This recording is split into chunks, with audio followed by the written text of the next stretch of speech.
from last year, average sales has decreased by 5.2%. However, the average price has increased by 0.3%.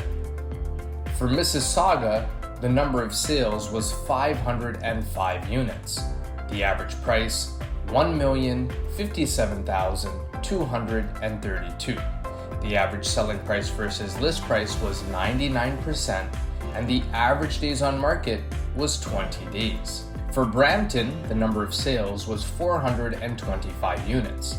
The average price, $1,013,744. The average selling price versus list price was 100%, and the average days on market was 20 days.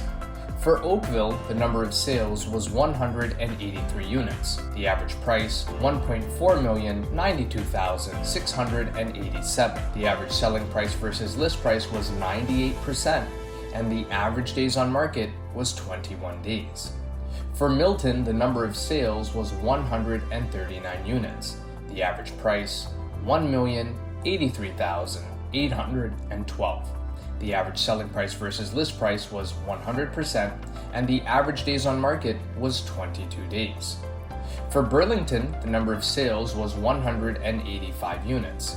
The average price, $1,075,897.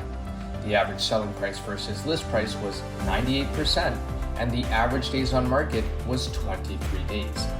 Thanks for watching this month's monthly market report. For your detailed copy of this month's monthly market report, please message us here or give us a call, 905-334-5883.